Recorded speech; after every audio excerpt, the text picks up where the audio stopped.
Hello, Kate from Whutsy here. This is part two of a two-part series of connecting Printify to your Etsy shop and creating a listing. So if you are curious about how to connect Printify, what is Printify, how to set up create a product in Printify, you're going to want to go back and watch part one of this video, which the link will be in the description below. So I encourage you to do that if you have not used Printify before, or you're curious about how it all works, getting it set up and connecting it to your Etsy shop. In this video, we're going to take the listing we created in part one we're going to take the product we created in part one on Printify, and we're going to push that to our Etsy shop. And then I'm going to go through step by step creating a listing in Etsy. And then we're also going to talk about creating mockups, creating a listing video for items like this that we actually don't have a physical product to do a video of. You know, of course, if you order samples, which I highly encourage, creating a listing video with your phone is really quick and easy. But in the meantime, to give us a little boost in Etsy search, I like to create a quick little video using Canva that we can upload to our listing. I'm also going to go through and show you how to edit the listing every step of the way, walk you through that completely step by step, from setting up production partners. We're going to set up the shipping profile for this product, and we're also going to talk about pricing at the end of the video. Now, everything that I'm going to go through in this video is listed below in the chapters in the description. So if you want to skip ahead to a part, or say you're following along and you want to go back and rewatch a section, you can just click on the timestamps in the description and that'll take you to where you want to go.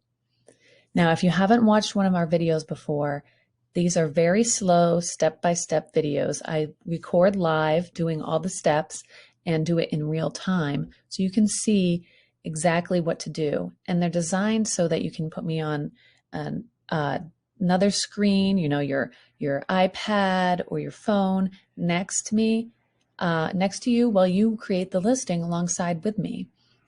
And there's only a few things that I kind of skip ahead on because they do take a little bit longer, but I give you all the tips and tricks that you need to get these done quickly and efficiently. So let's go ahead and get started.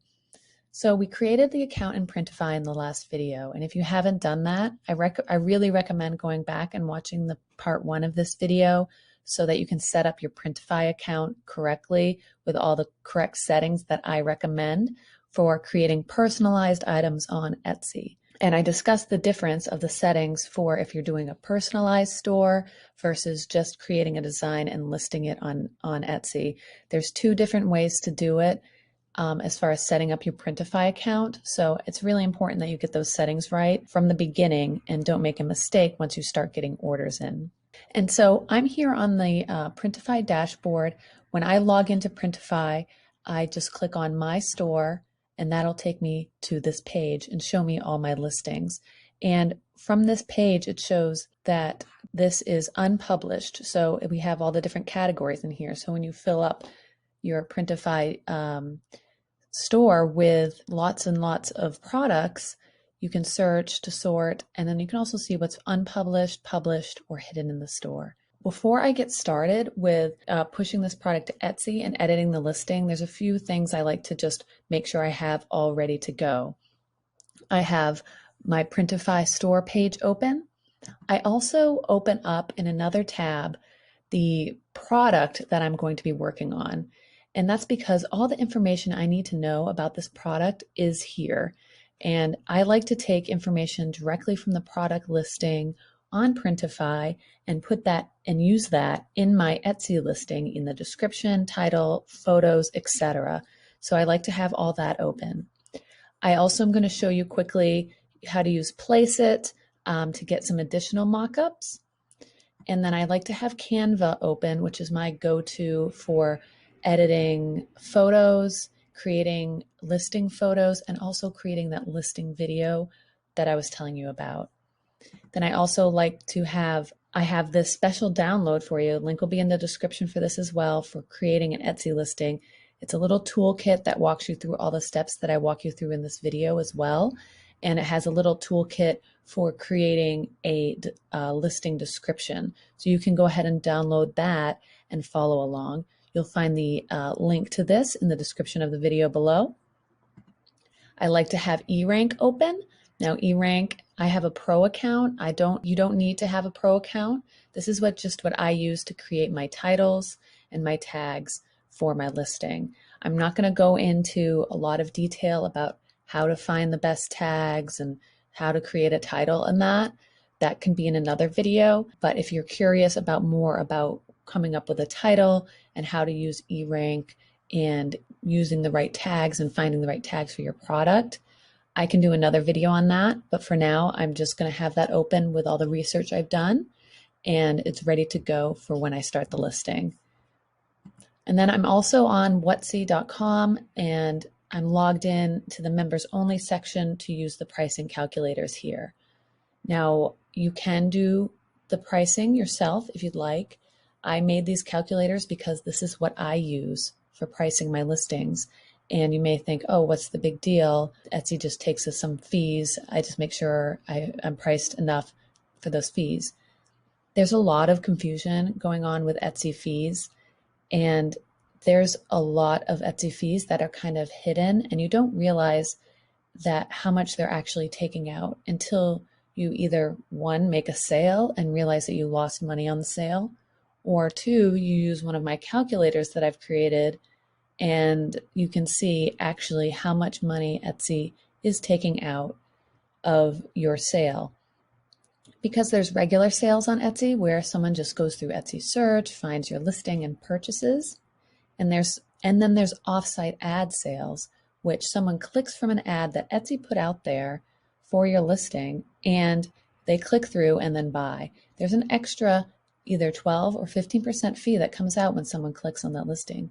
So all my calculators are priced with that additional offsite ads fee in mind, because there's no way we can know when a sale is going to be coming from offsite ads. So I use these calculators that I've created, and I use them for all my listings and all my shops, because I have multiple shops going, to make sure that I'm going to be profitable whether someone clicks through an offsite ad or are they just buying through regular Etsy search or they click on a link from my website or whatever.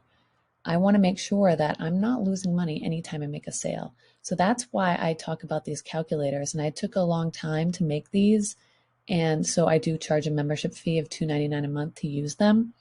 You can follow along with me and use the pricing that I set up and for this wrapping paper if you're thinking about selling specifically this Printify wrapping paper. I also have a free version of the calculator on the homepage that you can use once per an email address, and you're free to use that. If you have many email addresses, use it as many times as you want. You're not added to an email list or anything like that. I'm not trying to collect your email. It's just so that the results are sent to your email. So I'll leave that up to you to decide if you want to use my calculators or not. But the complexity of Etsy fees is quite profound. So I find if I ever am like, oh, I can just kind of times it by 3 and I've got enough to cover it, I have gotten into trouble several times where I'm either barely breaking even on a sale or losing money because I just felt like I didn't need to use the calculator. And I've learned my lesson. So that's just what I'm going to say about that. And you make your own decisions, of course. And then I also want to have my Etsy dashboard open, ready to go. So I'm logged in, have my all my listings here ready to go, and I'll show you step by step in the Etsy Shop Manager dashboard what we need to do once we send the listing to Etsy from Printify. Okay, so that's all the windows I have open, and we're going to start here on the Printify dashboard, and we have our listing for wrapping paper. I'm just going to show you a few things to do before clicking publish, which is pretty obvious. That's going to be just pushed to Etsy and then it's for sale. But we definitely want to make some changes to this before it's made for sale. And there's a couple ways of doing that. So I'm going to show you both ways, and then I'm going to show you specifically my preferred way of doing things. So what we're going to do first, if we have our design how we want it, we're going to click Edit Listing. And then this opens up the product listing in Printify. This is not what is showing up in Etsy at the moment, okay? Changing things on here does not necessarily change things on your Etsy listing. Right now, this only exists on Printify. I have not sent it to Etsy. I can show you. We can go to my listings and you'll see it's nowhere to be found in my listings here, and then you'll see I have no drafts. And so there's no listing here for this because I haven't pushed it yet. So we have our mockups here, and what we can do is we can click on the mockup and it will open in a new window, and we can zoom in on it and everything. And here, if we want to, we can do Control click Save As, or it might be a different key on Windows, but you can save as and save this for a mockup. And then there's also the flat lay, which we can do the same thing and save as if we want to do that. Now we don't have to, because these are automatically going to be pushed to Etsy for us. So what we're doing here is select the title image view. So which image do we want to be the one that's shown on the Etsy thumbnail when you do an Etsy search? And the wrapping paper is a new item, so there's only 2 mock-up versions for this. So I'm going to pick the prettier one, which is this one that's kind of more of a lifestyle view. Then you can pick the title, select title image size. If these are different, you can pick differently. This is just going to show the 24 by 60 inch size, which I think this would make more sense if I was doing something like t-shirts with lots of different mock-ups and sizes and things. But this being a very basic item with only a couple options, this isn't really relevant. But I want to make sure that this is this is the main thumbnail of my listing. And then down here, we have the opportunity to write a title and description. Okay, so this would be the title in Etsy, and this would be the description in Etsy. Personally, I don't put my Etsy forward descriptions and titles here. You are more than welcome to put your Etsy title here and more than welcome to put your Etsy description here. And then when you push to Etsy, that shows up into your draft listing. But for me, I like to just keep this very basic as possible, because when we're in our dashboard here on Printify, the product title is what we see. And I like to keep that fairly simple so that I can find it later easily, especially with personalized items. If I need to find a specific design or product title, I don't want to have that really long character-filled Etsy title that I have to kind of search through. I want something that is descriptive, so when I go back to reference it, I can find it easily. Now, this is just personally how I like to do it, and you can do it however you want. But you do want to add some sort of descriptive title that makes this different than, say, another wrapping paper I make. So this is I'm just going to call this Personalized Zodiac Wrapping Paper. Okay, and that's all I need to do for this one. And then as far as the descriptions goes, I'm just going to leave it how it shows here. And then I'm just going to make that Grammarly correction. I love Grammarly. It's a great tool for if you write blog posts or do a lot of like listing descriptions and things like this, it just catches those typos for you. And then as we go down, now I would leave, I'm just going to mention the description. I'm going to leave what they put in here as the default description because I want to be able to reference this information later. Just like I say, I like to have the actual product listing on the website open so I can reference it later. It's basically all that same information. It just saves me from having to copy and paste later. But this is good to just leave it how it is for now. Or if, of course, you want to write your full Etsy listing description, you can put it in there. Down here now we have variants. So variants are the different options that the customer has to select at the time that they are on the listing page. So for example, the variance on this is the size of the roll of wrapping paper. So we have the 24 by 36 roll and then 24 by 60 inch roll. And then here it shows you the cost to on Printify to fulfill this order, just for, not including shipping. This is just for the product itself. So the cost for me to fulfill an order of the 24 by 36 inch wrapping paper is $6.72, and then $9.70 for the larger size.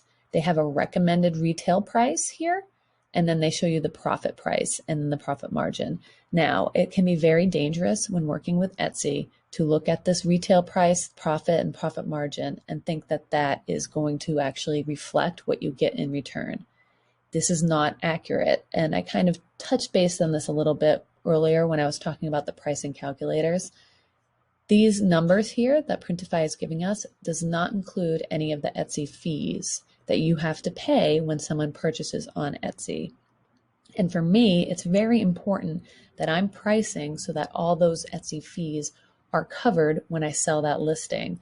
So I'm not having to pay for those fees out of my pocket or actually losing money when I make a sale on Etsy. So it's very important to kind of just ignore when working with Etsy. I guess other platforms, it might be different. Like if you're pushing to a Shopify store, you don't have to deal with a lot of these fees, just the payment processing fees. But you know, when pushing to Etsy, this can be very dangerous where you think, oh, I'm making $5 profit every time I sell the wrapping paper for $11.20. That's pretty good, right? But no, that's not what you'll be making. It's probably, with this pricing that they give, for an example, I would be willing to bet that you're on a regular sale, you're probably breaking even. And then if someone clicks through an offsite ad, you are absolutely losing money on this transaction. So that's why pricing is so important. Now, we are able to edit the pricing here in the edit item on Printify dashboard. And to do that, we would just click here, and then we could click edit price, and then we're able to update the price to whatever you want. We can also select both and edit this way and change them to the same price. Or you can click this caret icon and this opens this up, and you can just change the price here for the SKU 24 by 36, the SKUs here, okay? So you're able to do that here. But I personally like to just do my Etsy listings, go through one by one on the Etsy listing page on Etsy and do all my work there. Here, I kind of just leave this how it is at the beginning, and then I go back and update this later once I've got my pricing figured out. But for now, I'm just going to leave this how it is. And then down here, it says store details, and this is where we publish this to Etsy. And as you can tell, I've made very few changes in here. I've just changed the title, and that's it. And now I'm ready to push it to the Etsy store. And what I want to do is click Publish Product to Etsy Store, and then I want to click Hide in Store. Very important, because the technique I use is I do all my editing on Etsy in the Etsy dashboard in the editing of the listing section. So I do very little in Printify, and then I go ahead and do all the editing on the listing in Etsy. Because even if I did do the editing here and updated this with all the information that I wanted, I still have to go in and edit on Etsy, because this is not even close to all the attributes, all the other details that I need to fill out for an Etsy listing to be optimized. Okay, so I have to go in and edit anyway. So for me, it just makes the workflow a little bit more efficient, I guess, to just push this to Etsy and then go in and edit on Etsy instead of editing here and then editing on Etsy as well. I hope that makes sense. Of course, whatever workflow works for you, you go ahead and do that. So we have Hide in Store, and what Hide in Store will do is push this listing to our drafts folder. So if I go back to my shop here, you'll see my over here on the right is listing status, and active listings, I have 8 here, and then there's a draft folder, which I have for 0. So when I push this listing, this will appear in the draft folder. So let's go back. Now, product details to sync with your Etsy store. It automatically selected all these options for me, which includes the title, description, mockups, color sizes, and prices, which would be the variants and the prices. okay? And then the first time we push a product to Printify, being a product type through a, a product type through a specific vendor, I guess print-on-demand provider, right? Because Printify is a network of print-on-demand providers, okay, that connects it to us. So for example, if we go to our Etsy listing, or excuse me, the product on Printify, you'll see here it says choose print provider. Right now, Spoke Custom Products is the only print provider for this wrapping paper. But for example, another print provider could pop up here and they would have different pricing, they would have different shipping, they may have different variant sizes, they may have different production time, they'll have different shipping prices. So it's important every time we use a different print provider, when we are publishing a listing to an Etsy store, we want to make sure create a new shipping profile is checked. Now, the only time this would not be checked is, say I had already pushed a listing to Etsy for this exact wrapping paper for this exact print provider. Everything is the same. Then I would uncheck and then select the printing profile that is associated with it, okay? And then that will automatically update the listing. So, but this can always be changed and corrected in Etsy if you miss a step here. But this is one of those easy little things that does save some time on your listing. So once we have everything checked that we need checked here on the publishing end, we go ahead and click publish. Now you also have the option to just save as a draft and come back later. But we're going to go ahead and click publish and let that do its thing. If you have multiple listings that you're publishing all at once, it sometimes can take a while. Or if there's a busy time of year around holidays, this publishing process can take a while because there are lots of Printify accounts pushing items and it ends up in the queue. So this didn't take very long. Very happy with that. And now we can go ahead over to Etsy in my listings, and you can see it still says draft 0, but that's because I need to refresh this page. So I'm going to click refresh. And then now you can see the listing status here, draft 1, and we're going to click on that. And then you can see this listing for the wrapping paper we just took from Printify now appears in my drafts. Now drafts means it's not live on the store. No one can see this listing live on the store. All right, so the next thing we're going to do that I'm going to show you real quick is talk about mock-up photos. And we're going to talk about creating a listing video. And this is beginning the whole steps of editing this listing on Etsy. So once this is pushed to the drafts, all I have to do is click on the cog icon here and click edit. And now you can see all the mock-up photos are here that were available on Printify. My title that I entered in is here. And then you can see this is a draft, meaning it's not live on my Etsy shop. And we have the thumbnail that I selected when I was in the Printify listing. So what we're going to do is tune up these photos a little bit. And it's kind of interesting just having these flat lays to show the size and scale of the wrapping paper, which I think would be helpful to keep. This, to me, is just a duplicate of this, though it is the different size. So you can see it's larger here. I think that is just kind of redundant. So I'm actually going to delete this one. And that's just my choice. If you're dealing with a listing that is maybe t-shirts or something like that, that has tons of colors and tons of sizes, these photos are going to be filled and you're not going to have room for all your photos. In that case, when I showed you how to get your mock-up photos, so you can go into edit listing, or you can just click the photo here. There's the plus sign. And then you can select the mock-ups for the sizes and colors that you want and do a control click save as and save these to your computer, and then combine the photos in Canva or resize them or whatever you want to do. And I'm going to walk you through that in Canva, how I take those photos and kind of just resize them for Etsy. And then another place to get mockups is Placeit. So this is placeit.net, and it's probably the go-to place for mockup photos for print on demand, definitely. And then also if you make other products that maybe aren't print on demand, they might have these products for you here. So it's very popular for t-shirts, tank tops, hoodies, mugs, you can see here. But I did a search for wrapping paper because I wanted to have a little bit more variety in the listing photos on Etsy. And I found a few mockups here. I'm not going to walk you through the mockups and how to do that on Placeit. I can do that in another video. If you're curious about that, let me know in the description, in the comments, and I will walk you through how to create mockups in Placeit. You can get, I believe, one or two for free. And then there's a fee that you have to pay for more.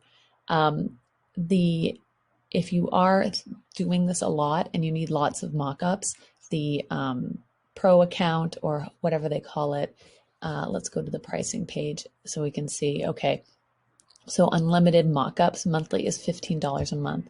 So if you're doing a lot of listings, you could even just do this for 1 month, get tons of mockup photos for your listings, and cancel your subscription because they have a cancel anytime policy. Or if you do add listings constantly on Etsy and other places, and you are always adding new listings and you're always needing mockup photos, they do have an annual. All right, but I think for most people, if you do need mockup photos, the monthly plan, just signing up for 1 month to get those mockup photos and then going from there is a great start, just to get you a good variety. So I found I created the mockups that I wanted to use. And then the next thing I go to is Canva. And this is just a free tool. I do have the pro account, but it's a great free tool for creating Etsy listing photos. Now, when we want to create Etsy listing photos, we do create design, and then we have a custom size that we want to use. And that is going to be 2,500 by 2,000. Now, that's in pixels, so make sure pixels is selected. This is the recommended size for listing photos for Etsy. And this is a 4 by 5, or you can say it 5 by 4 orientation ratio for photos. So if you're looking to crop your photos in Photoshop or something else, you would want to use the 5 by 4 ratio. So we're going to click Create Design. And then this gives us the size of the Etsy listing photos. So we can use the absolute most real estate that Etsy's giving us for our listing photos. And then the next thing I'm going to do is just upload the photos that I need. So I'm going to upload the mockups from Placeit that I got. Upload those. And then as they upload, all I have to do is drag it over. Whoops. Drag it over and then align it where I want. And there we go. Now we have a great look. Wrapping paper is not that exciting. So keeping it simple is usually a good idea. And what I'm going to do here is take my title that I've created in eRank, and I'm just going to use that as the name of the image here. And then I click download. And for this, to get the best quality, we use PNG. You can also use JPEG. And if you do use JPEG, I would suggest doing 100 quality or even upscaling the image to make sure that you get a nice, sharp, crisp image in Etsy. The problem is Canva compresses their image quality quite a bit, and when it comes to JPEGs. So and then Etsy again compresses. So with that dual compression, it really gives a JPEG a kind of fuzzy look. So upscaling will help avoid that. Now these are pro features. So if you are using a free account, you would want to increase the size of your template to something like 3,750 by 3,000 to take advantage of the JPEG, which is a faster loading file and what I would recommend to use on your website. So if you're trying to just have, I want just one version of this photo that I can use on my website, use on my Etsy listing, so I don't have folders and folders of photos, then I would recommend doing the JPEG upscaled at 100% quality. If you're just doing Etsy, then just download the PNG at regular size and you are good to go. So I'm just going to go ahead and do that. And that's downloading. There we go. Give that a chance to catch up. Perfect. Okay, and then I'm going to go ahead and drag over my second mock-up here and download.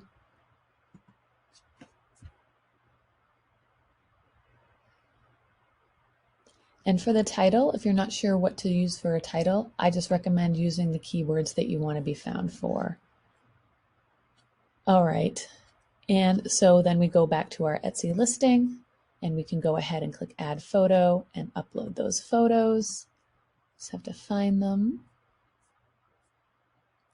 in my computer. Here we go.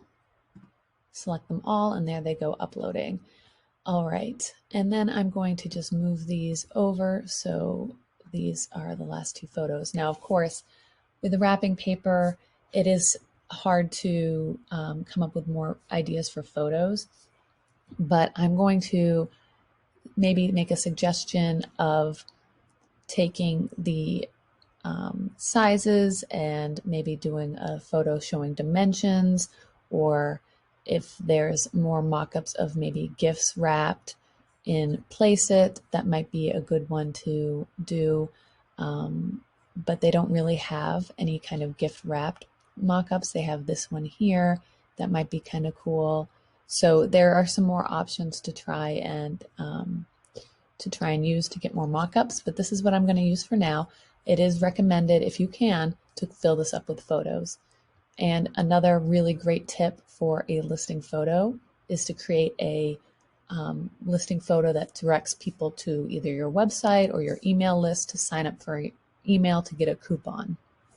So I'll make another video on that at some point, but if you're just looking for a way to fill out some photos in your listing, you can create a subscription or a photo that tells people, go to this website and sign up for our email list for a coupon. And then you have to make sure that you set that up, of course, on your website to give a coupon when someone gives you their email address.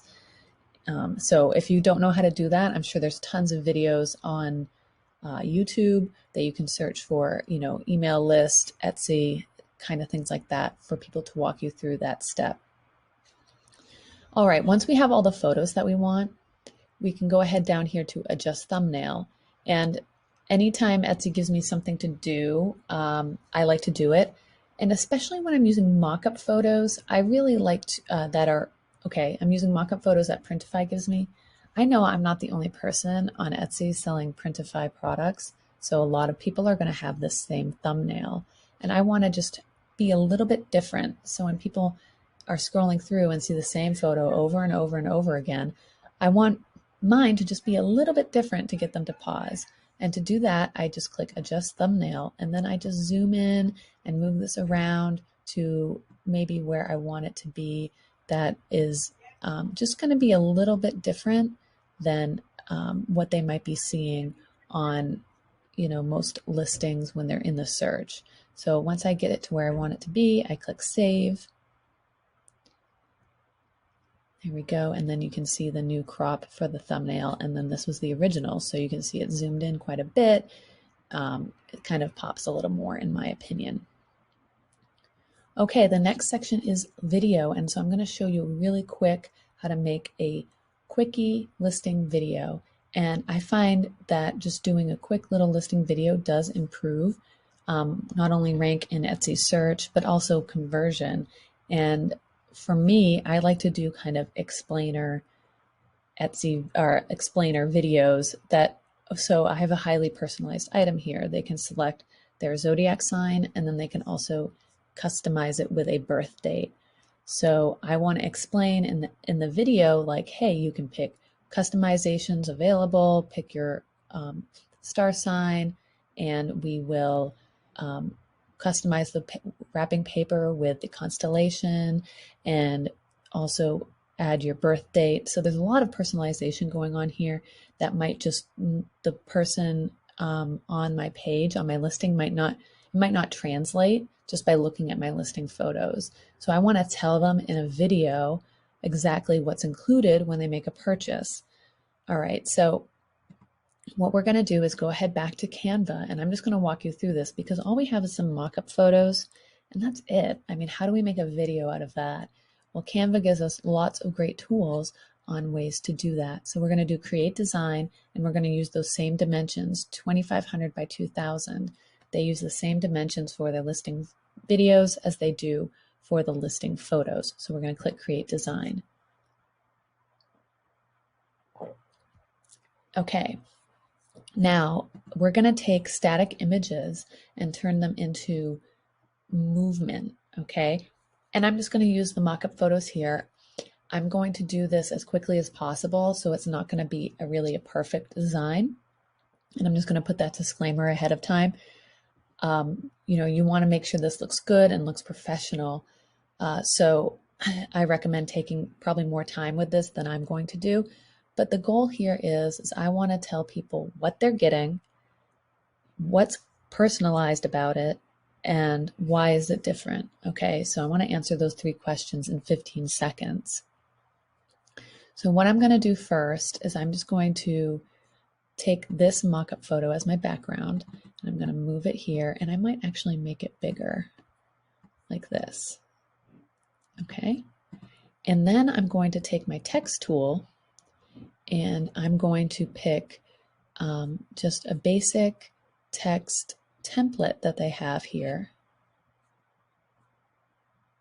That's very basic, something like this. All right, there we go. Okay, and I added that a few times. There we go, okay. All right, so I'm just going to make that bigger, and then I'm going to say, and I'm going to actually make this background image even bigger, and to do that I just double click on the background and then I'm able to make this bigger. Something like that. Okay, there we go. And then on this I'm going to say custom paper, and then I'm going to say personalized, or add, let's see, I'm going to say personalized, or let's see, a zodiac sign, and birthday. There we go. So something basic like that.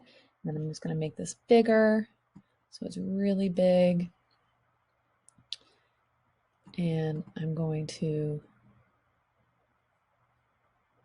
maybe add just with any zodiac sign and birth date. There we go. Just so when they read it, it makes sense. Okay. Perfect. And I'm going to, again, make this background bigger.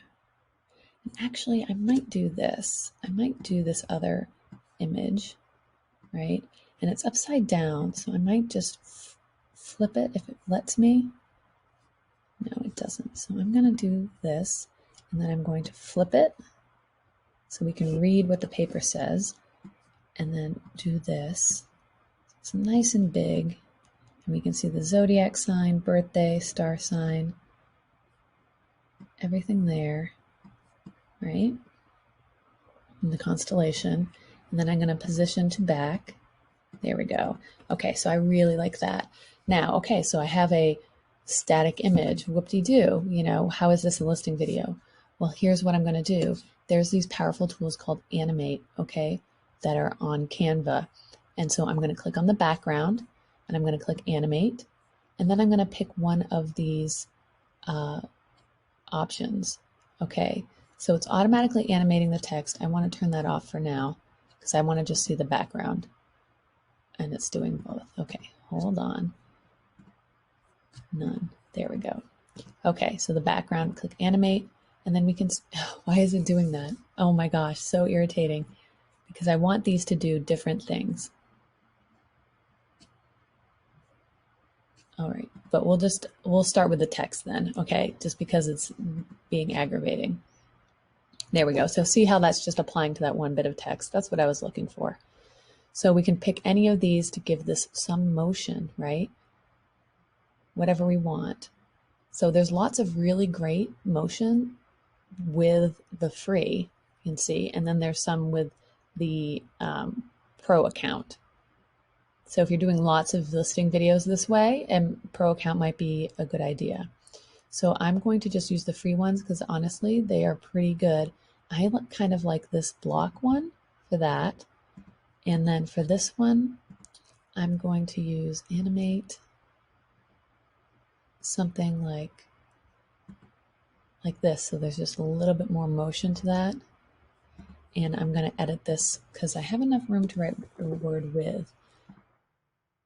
And I'm going to just make these words pop a little bit more, underlined, and then maybe colored as well, just to give them a little bit more pop.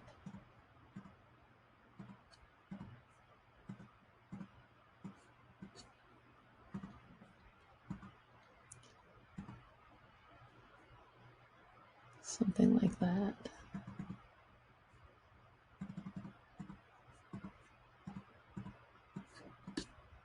Just to give them a little bit more, to stand out just a little bit more, maybe something like that.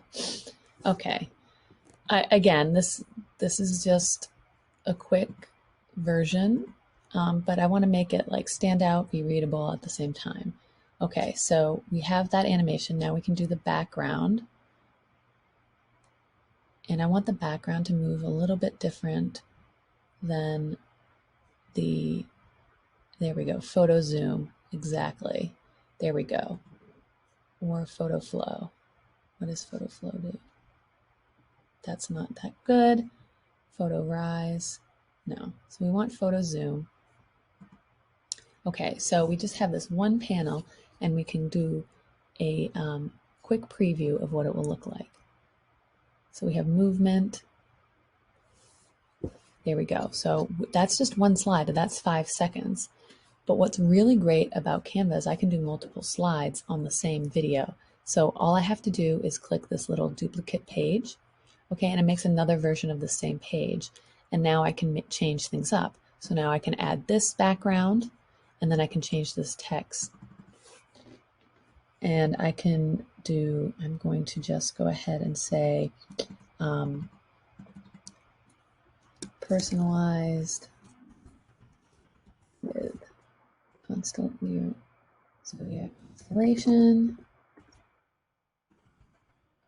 with, and then we can do zodiac. We'll just do constellation. Such a long word. Bigger. And that actually is too big, so I'm going to make the text smaller so it fits in there. Personalize with constellation, and then maybe I'll do something like that.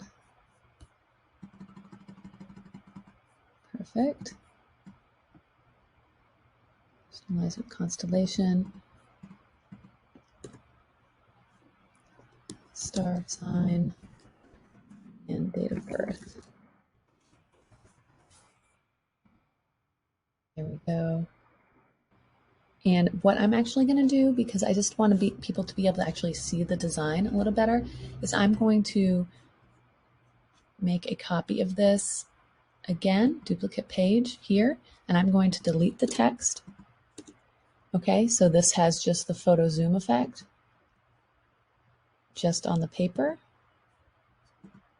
Okay, and then maybe I'll move this a little bit so that it's just a little bit different than the above. And then we can change this here.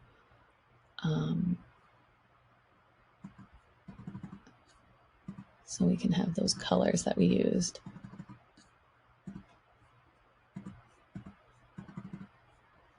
And I'm going to use the yellow here.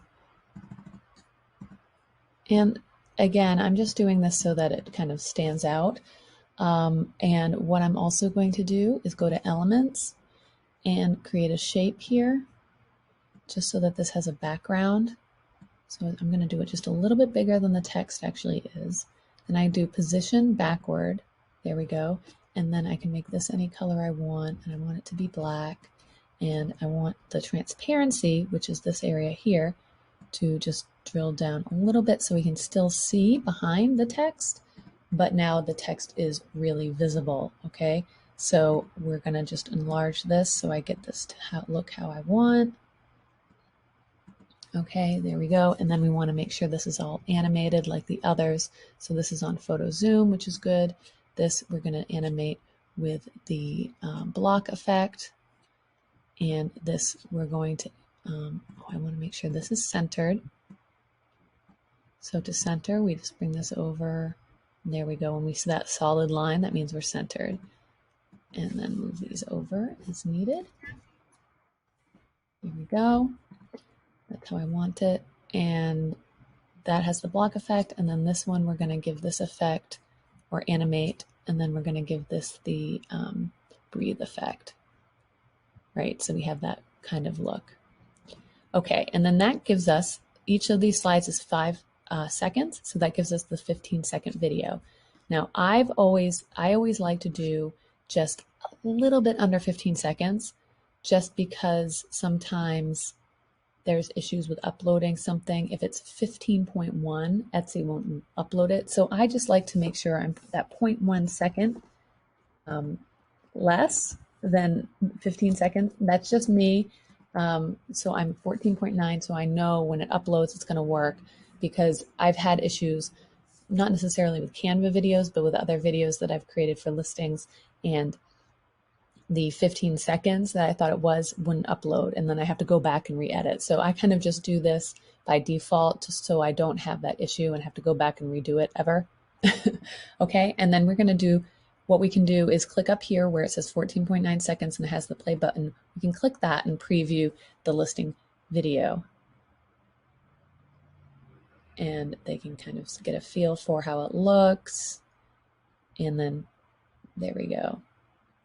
So you can see this is a very basic listing video, and I made this in just a few minutes. So if you take more time with this and even animate things more, you can come up with a really great listing video. And then what is also really cool about Canva is you can incorporate video into these as well. So I can upload a little video clip. Maybe I take a little video with my phone of this wrapping paper when I order a sample. I can upload the video here and add it into this with the text really quickly, really easily, super simple. A fantastic way to just create these quick little listing videos without spending hours on an actual video editing software, which can be so cumbersome and annoying, especially when you're just doing these little short clips. So once I have the video that I want, I again take my listing title that I created in eRank, I copy that, and I put that in as the title. And this is just for SEO.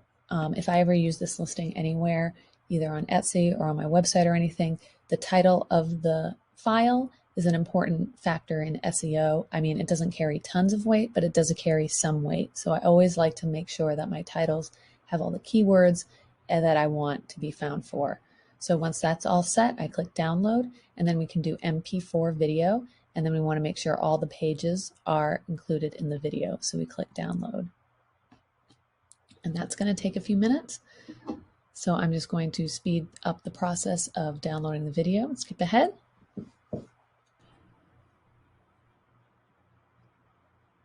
All right, so the video downloaded, and we are given this little pop-up from Canva where they have a community to join.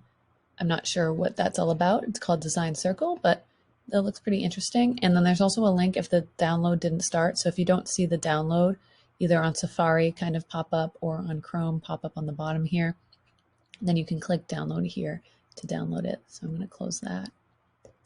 All right, so once we have that downloaded, we go back to our Etsy listing, and then we just click add video, and we find the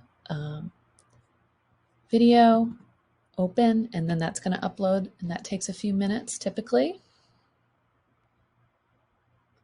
All right, so the video's uploaded here, and you have a little preview of it here. Now they do offer a crop feature, so I'm just going to talk about this a little bit. And they have the 1-to-1, which is square. They have 4x3, and then they have 3x2. Now, like I said, Etsy listing videos, or Etsy actual dimensions for their photo space is 5x4. So they do not offer that crop in their crop your video settings. They don't have that. So that's why I like to, in Canva, create my crop there. And it's very easy, even with a lot of photo editing software, to get that 5x4 crop is difficult to do, and some don't do it at all. Like I use Adobe Rush for a lot of my just quick throwing videos together, and they do not have that crop available. So Canva has an advantage as far as a video editing tool over that. So you can even create your video in any, in Premiere or Rush or whatever, if you are able to use video editing software, and then upload that to Canva, and then create the crop that you want in Canva and download it there again. Because if you crop here, you're going to lose some of that real estate, because the 4x3 crop, if you see, I lose a little bit across the top and a little bit across the bottom. And you may be saying, oh my goodness, what are you talking about? That's just so little. Well, to me, they're giving me every square inch that is available. I'm going to use it. And if I have a lot of text in my design, that little bit on the edges might make all the difference. So I'm just gonna leave that how it is, because I have that dimensions exactly how I want it. Okay, and then once we have our photos and video uploaded, we're down here at listing details.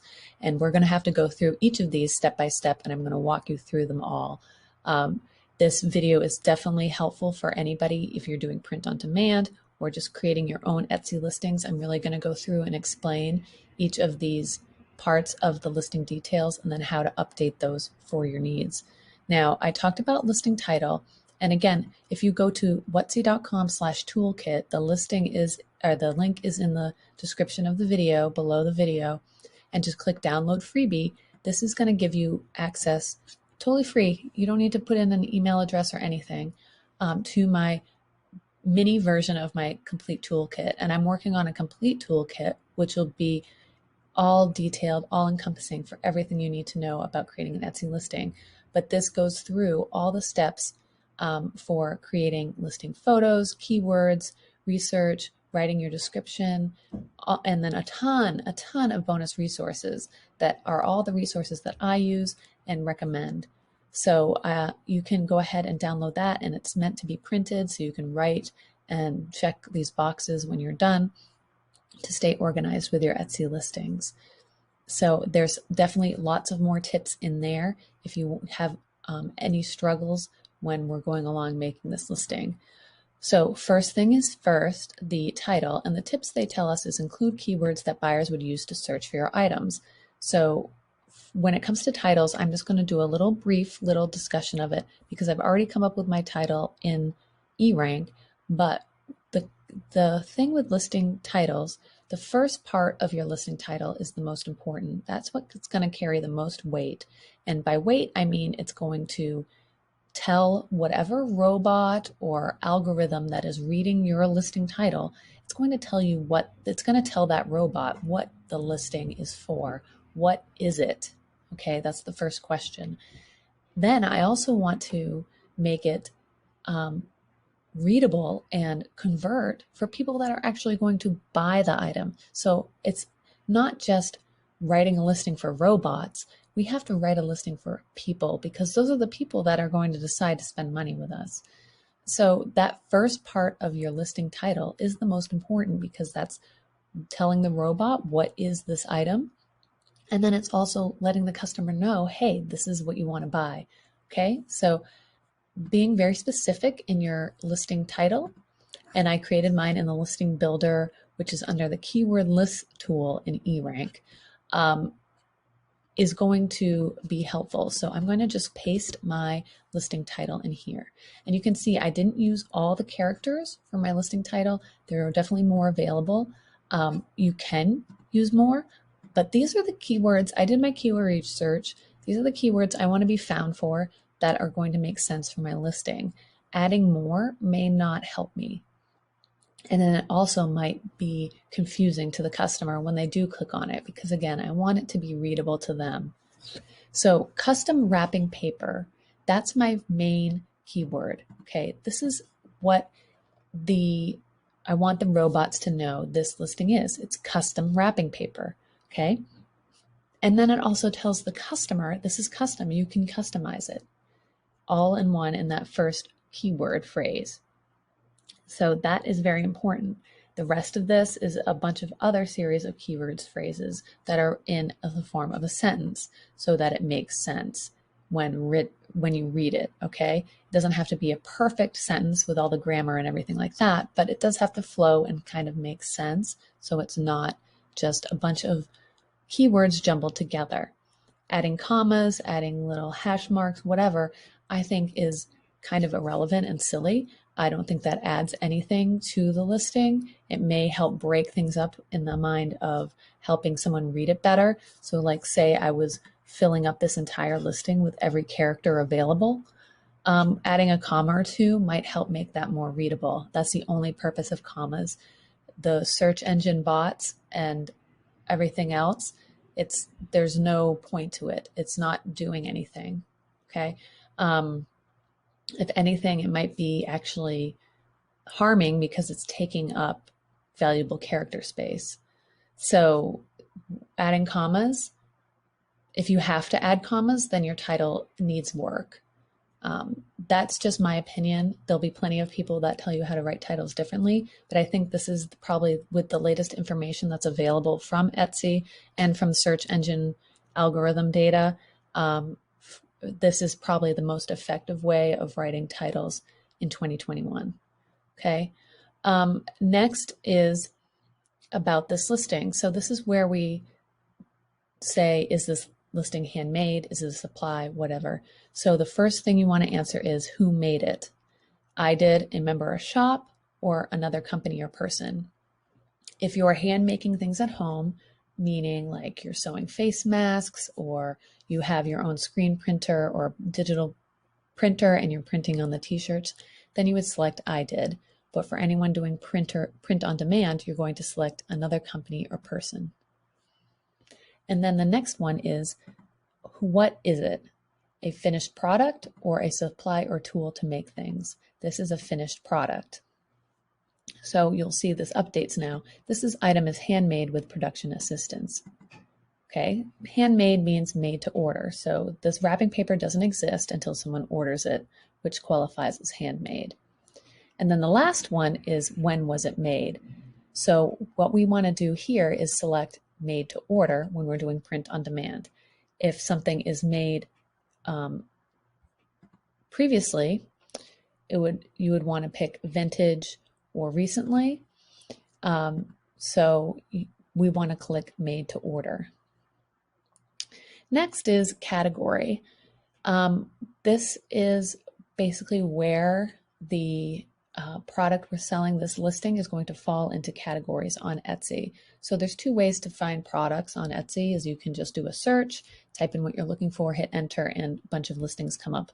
Another way is to actually shop the categories. So those are across the top of Etsy's homepage under the search bar, where you can click home and garden or personalized gifts and stuff like that. And that brings you into these categories. So it's important for us to be in the correct category. All right.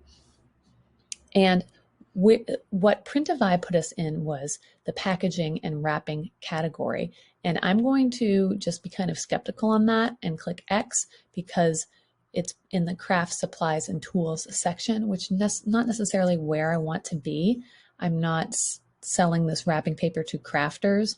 I'm selling this to people who want to gift items. So I'm going to just X that, and then I'm going to type in wrapping paper and see what we get.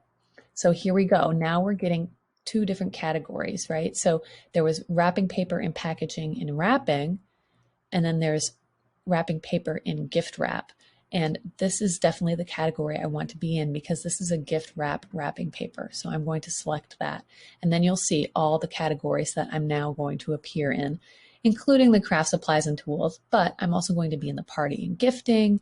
I'm going to be in party supplies, wrapping paper, so all kinds of categories. So this is why it's important to make sure you're in the correct category.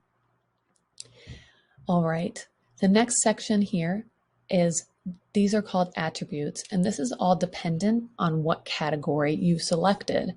Okay, so everyone's going to see different attributes based on the category. So if you're seeing something different than I do, that's going to be expected if you are selling a different item and you're following along with me. So what you have to do is just go through each of these attributes and read the suggestions Etsy makes, and then also make the best decisions for this product. Okay, so for example, with the wrapping paper, one of the attributes we can choose is craft type.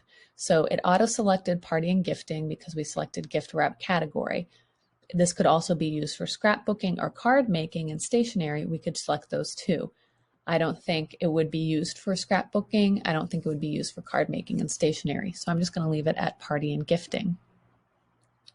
And then here we have this cut to size option. And this would be if someone's making wrapping paper that they can actually cut to a certain size. I have preset sizes that are available, so I'm going to have to click no on that one. And then we are given a length and width option. Now we are selling 2 different lengths and widths in our listing, and I'm just going to go ahead and scroll down so you can see that the 2 sizes are available here. So we have 24 by 36 and 24 by 60. Now, what I'm going to do here is customize this just a little bit, and it's going to make this show up in search and in categories better when people are searching for wrapping paper. And when I can be really specific and give Etsy all the information it wants, it helps with all the search inquiries that it's going to make. And then this is going to kind of screw things up with how the variations show up. So what I'm going to do here is I'm actually going to just go to my notepad off screen here, and I'm going to just create a new note. And this is just for me. So I'm going to copy the size and the SKU, because once I make changes to these variants, the SKU information is going to disappear. So I'm just going to copy and paste these so I can reference them on my notepad later when I need them. And keeping the SKU number will help with syncing in Printify. So if you do change any of these listings, as long as we keep the SKU number, it will still sync in Printify and make it easier for us to personalize the order. Okay, it's certainly not required, especially with me. I just have the one item that I've created. Having the SKU is not going to break anything. It's just going to make it when an order comes in, I have to find the listing versus just updating. And this is really important mostly. I mean, with personalized items, this really isn't as important. But mostly if you're doing non-personalized items on Etsy and you're syncing to Printify, you want to make sure that SKU number is accurate for the product option. And then that will save you a lot of time with automatic fulfillment for products that are not personalized. All right, so I'm going to go back up here, and it's asking for length and width. So we have the length, we have 2 options. We have 36-inch and 60-inch. Okay, so I'm going to choose inches, and then I'm going to click offer multiple options. So I'm going to add those variations below, it says. Okay, the width, I just have the one width. It's always 24 inches. So I can choose inches and put in 24. Okay, so I hope that makes sense. I'm going to add the multiple lengths in the variations below where I just was, and then the width is always the same no matter what length they choose. So if we scroll back down here, this hasn't changed at all, but we will get to that once we go through all these other steps. Okay, next option, primary color. So what we want to select here is the main color. If you offer multiple options, then you can go ahead and do that. But I like to choose for primary color, whatever the main thumbnail shows, I want this to line up with my primary color. So this is obviously black is the main color of this wrapping paper shown in the first thumbnail. So whatever that main color is, I want that to line up with my primary color. Secondary color, not on this wrapping paper in particular, is not so important. I don't feel like people searching for beige or rose gold wrapping paper are going to really look for this. So I'm just going to leave black, and that's all. Okay, now recycled. Choose yes only if your item contains materials recovered or diverted from the waste stream during the manufacturing process or after consumer use. Learn more here. So I don't know if this has a recycled content. So that's why I like to have the Printify listing in one of my tabs ready to go. So it says 90 GSM fine art paper, okay, and that's all it tells me there. So let's see if there's more information about the paper here, anywhere that says it's made of recycled paper. It's premium gloss. All right, no, I don't see anything about this being made from recycled paper. So I'm going to go back to my Etsy listing and click no. All right, and then we have an option to click a theme. And if there is anything that has to do with zodiac or something like that, let's see. They don't have astronomy or space or something like that. Science, no. All right, well, I'm going to just do, I think fantasy and sci-fi is probably the closest match. If nothing matches, it's better to select none, but I feel like that's probably the closest. And then this for occasion, this is clearly a birthday paper. So because I have the person's birthday on there, zodiac sign has to do with birth date. So that's the occasion for this this wrapping paper.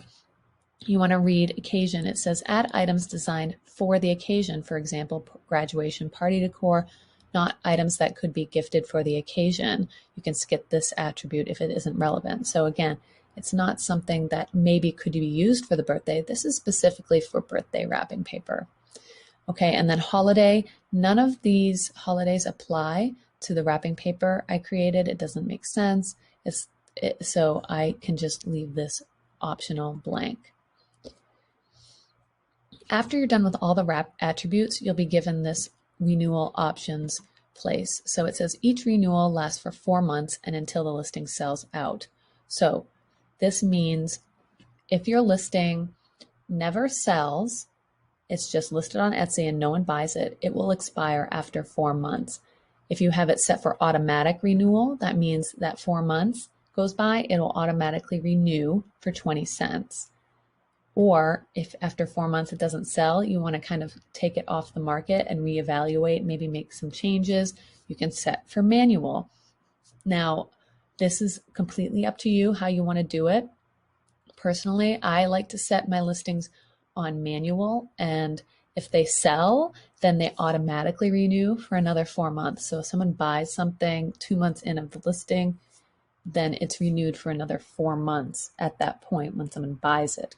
Because when someone buys a listing, that's the same thing as a renewed listing. It's relisted, if you will. Okay. So personally, if it goes for 4 months and doesn't sell, I like to kind of put that on manual, take that off the market, and make some edits or changes if needed. Or I can just have it automatic renew and just for 20 cents keep it renewed. This is completely up to you, how you want to do it. Next is type. So is this a physical product that will be shipped to buyers, or is it a digital file that will be downloaded? So this is obviously a physical item that will be created and shipped to the shopper. Now the next part is description, and this is probably going to take the longest to write and come up with. So I'm going to speed this process up, but I really recommend that you take the time to go to the Etsy toolkit page or whutsy.com/toolkit, download that file, and I give you all the steps when it comes to writing a listing description. If you're really stuck on it and what to do, this is how I do it, and I'll just show you really quick. So in intro, you want to write a single sentence that describes your product and one includes your main keyword. So like I talked about, the main keyword being that first keyword in your title. So you want to include that in your first sentence and then use those other keywords in your title. So you want to use the keywords that are in your title with your main keyword being at the front, in a sentence that makes sense. You don't want to be keyword stuffing. You want to make it a single sentence that describes your product using those keywords. Then follow a paragraph with 2 to 4 short sentences that, 1, describe your product in more detail, 2, talk about how the product can be used and who it's for, and 3, how and when the product could be a gift. Etsy is a primary place that people go to shop for unique gifts. So mentioning how the product you are selling can be used as a gift is a great thing to include. Now, if the product is obviously not a gift item, then maybe you don't need to include that part of it. But even if you're making something business to business or whatever, you can mention like this would be a great gift for an Etsy shop seller or whatever. Mentioning that word gift is always a good thing to do.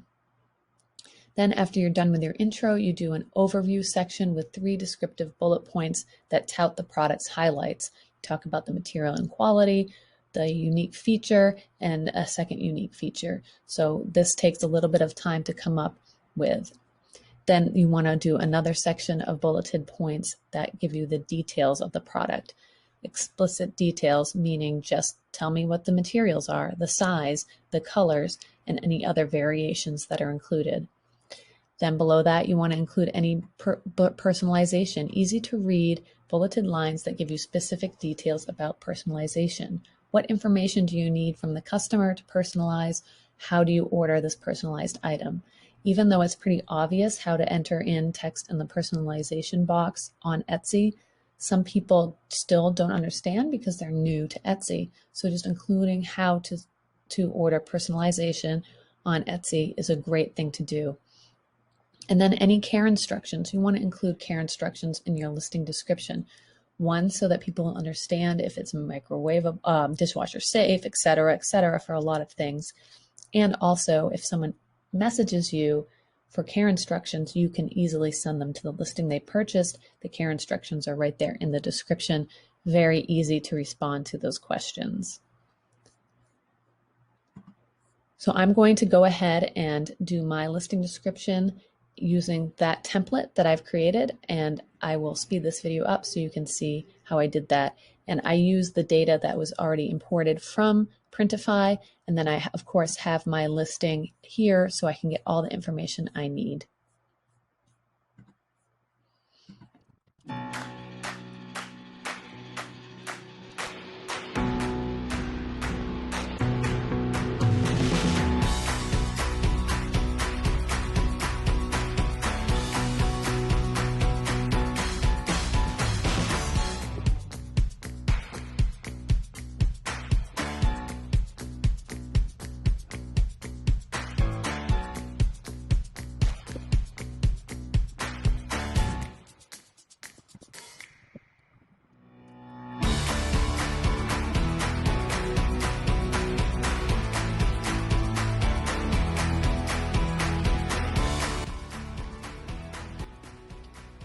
Okay, so I've finished my product description. As you can see, it's very concise, clean, all the information is there that the customer may possibly need, and it's very readable for them. And it also explains what they can use this wrapping paper for, who it's for, and the personalization options. So one of the really great things that you can do with the description is continue to add to it and edit it as needed. Say if I get a lot of questions about this wrapping paper and it seems to be the same question over and over again, I can edit my product description to include more details or answer specific questions that people might have about it. All right, and then right below the description box is a little hidden little thing that says preview listing as a Google search result. So we click that and then we see custom wrapping paper roll, Constellation gift wrap, black personalized. So personalized is cut off here. So previewing this in the Google search result, you know, some people discount this because it's very rare for an actual Etsy listing to rank in Google. But if you're creating a very specific niche product, it is possible. Most often, Etsy search pages rank higher and are more often found, but I still like to optimize my listings for Google search results because it's really that you never know. And this is fairly easy to do. So all I need to do is just change the wording here so that I can read personalized, and maybe I'll just switch personalized and black and see how that comes out. So I'm going to go back up to my title and I'm going to delete black here, and I'm just going to find another place to put that in after personalized. And we're going to go back down here and see. So now I can see that there is this BL that's showing up, and that's not necessarily good either. So I'm going to have to figure out a way to get these two. There's actually 3 spaces here that I need to factor in for this to show up how I want to in Google search results without being cut off like that in the middle of a word. So tricks for this. This is when you can use commas. Like I said earlier, commas really aren't helpful. This is one instance where they are helpful because it's just adding a character so we can kind of push this BL off and it just is personalized. So what I can do is add commas. I can also add plurals. In Etsy search, plurals and singulars kind of have the same weight in search as they say. I prefer to use either both if not one, because I'm doing keyword research. I know if people are searching more for plural or not.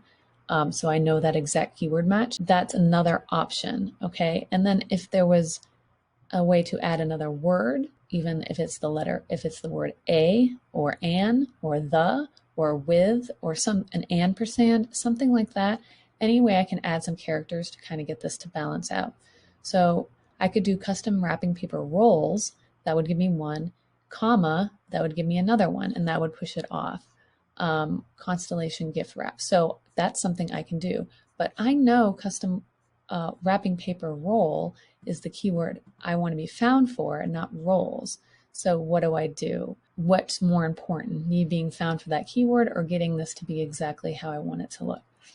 So I could put a comma here and see how we look. So we still have that B. So I just need one more character. I could do custom wrapping paper rolls. So that's what I could do, is add rolls. There we go. And now you can see that shows up perfectly. And then we have the first sentence in our description show. So we have a custom wrapping paper roll featuring any zodiac constellation and personalized with a birthday date. This customizable black wrapping paper is printed on Ha. So it's cutting off there. And what I try and not do is it's very hard to get this just to end right on a sentence. So I just want to have it end maybe not in the middle of a word, so at least makes sense. So I will do is I can change this to hour to shorten it. So now I have HIG. And then I can get rid of this comma. And there we go. Our customizable black wrapping paper is printed on high. So that it's at least ending on a word, not in the middle of a word. And that's just my technique for working with this Google search result preview listing. I mean, you can optimize it if you want, or you can ignore it if you want. Will it make a difference? I don't know. I just personally like to make sure that this looks at least good and makes sense to a person if they happen to see it. All right, the next thing we need to do is add production partners. So Printify, unlike Printful, does not push their production partner information to Etsy for us. And why? Because Printify isn't a production partner. The production partner is on your listing page. So you go back to the product page on Printify, and then your print provider. This is your production partner, Spoke Custom Products for this. So that's what I need to add for the information in production partners on Etsy. So I'm going to just take Spoke Custom Products, copy that, and then I'm going to go here and click Add New Production Partner. And then I'm going to paste in Spoke Custom Products. And I don't want to show this name to buyers.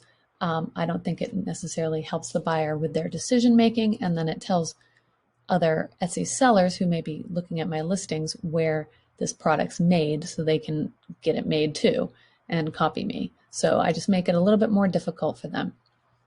And then here we can just add a print shop, and we have to find out where Spoke Custom Products is.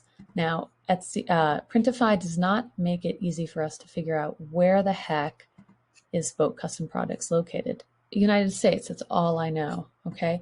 But I like to be a little bit more specific than that just because that's me. So I go to Google, I type in Spoke Custom Products and see what comes back. And here's their corporate office in Norcross, Georgia. So I just copy that, add it here. There we go. And then I'm going to just say a custom print shop, and that's all I need to do. Now, about your partnership, why are you working with this partner? Now, it's very important that you answer these questions honestly and accurately. One is, I don't have the technical ability or equipment to make it myself. I have outgrown my current production space. I need help meeting the demand for this product. So you can see this is not meant to be static forever for people who are hand making things. This is designed to, if you're hand making something at home and you outgrow your current production space, they want you to update your production partners so that they know what's going on. But for print on demand, we select I don't have the technical ability or equipment to make it myself. What is your role in the design process?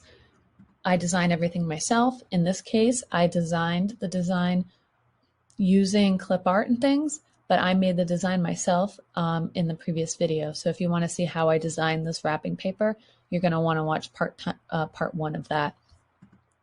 And then there's other options. So if you are getting designs from other sites like Creative Fabrica and you're not changing the designs, which is really not what the intention of Etsy is, but you can click I contract with independent designers and have their rights to their work.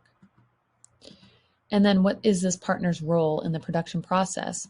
They make a component and I do the rest. That would be they send stuff to me and I package it, or they create a finished product, then I alter customize it. That would be if someone's ordering t-shirts from a wholesaler and doing something to the t-shirt.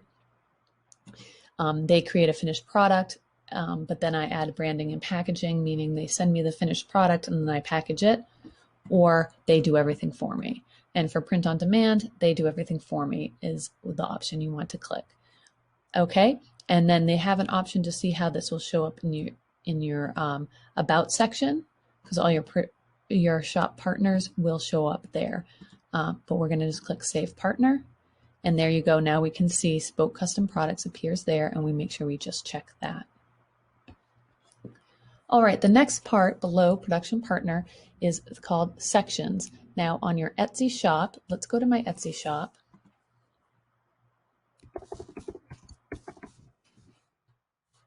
And you will see on the left is these are the sections here where it's below items. You can search items, and then here are the sections. So I've created one for listing video templates, for my tests items, and then for my craft supplies that I sell.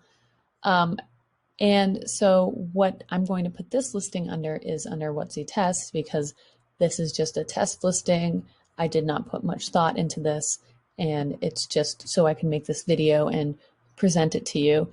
And when I say I didn't put much thought into it, it's not that I didn't do the process that I would for a normal product. I did do all the keyword research. I did all the research for this product to see if it would be an actual item that sells. So if this listing does get views and people like the design, they can certainly buy it, and it is a good quality product. But what I mean is like this isn't aligned with any brand. This is just doing keyword research and throwing a product up. I really think that starting a brand and branding your Etsy shop to kind of fit in with it would make more sense.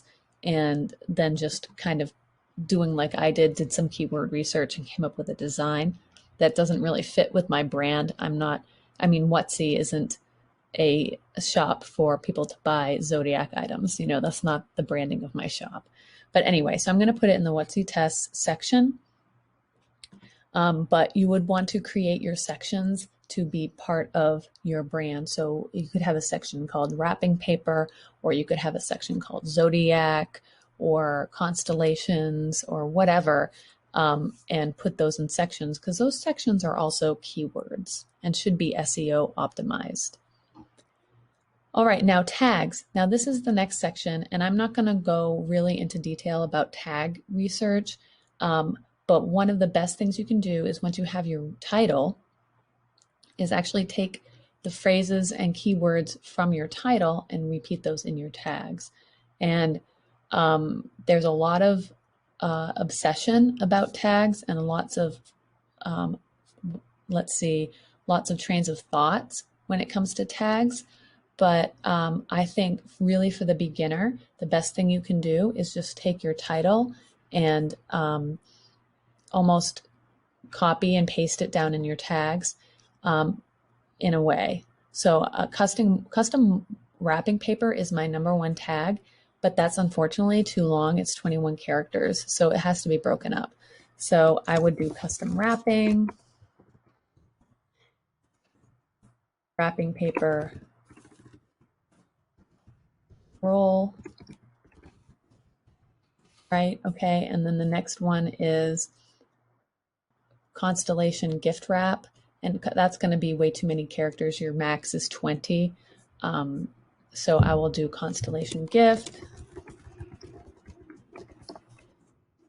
And I can do gift wrap as another one. And then I can do personalized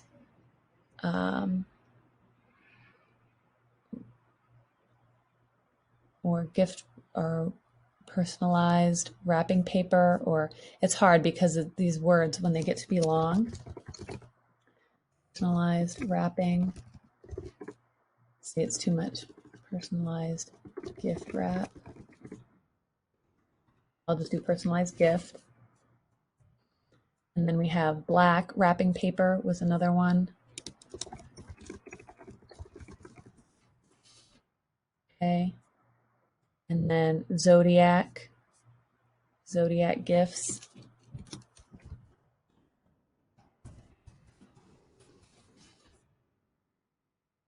Okay. And then I can just do some keyword research for the rest of these. And I've already done my keyword research and made a keyword list in eRank. And constellation wrapping paper is a good keyword. So let's go in here.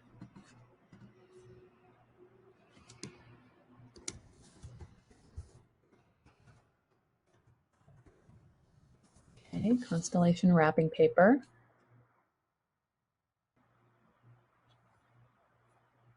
And then Cancer Zodiac. So I can target those people, because that's why I did that design with the Cancer, because that was a good keyword.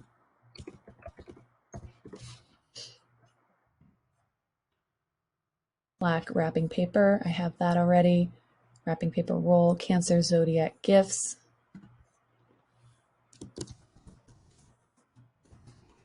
And I'm targeting these keywords exactly because I know that they are the ones that I want to be found for. Repeating definitely necessarily doesn't help, but I have exact match keywords that I know I want to be found for. And so that's why I'm doing it this way. Let's see. Constellation gift. I think I did that. Yep. Personalized wrapping paper. Zodiac sign. Okay, let's see what else we got here. And I can just do something like, I have these really heavyweight keywords here, wrapping paper and birthday gifts. So I haven't used birthday gift or anything birthday in my keywords or my tags, so I'm going to do that. Which one do I want to use? Birthday gifts. And Excuse me. Okay.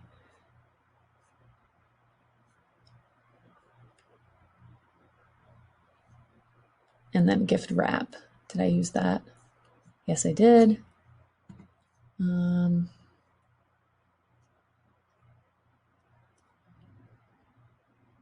Personalized paper, maybe.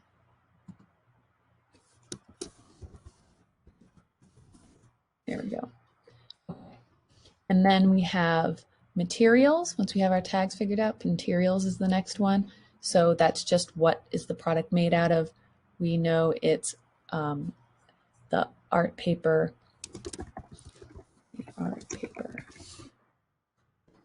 Oh, all right. And then we come down to inventory and pricing.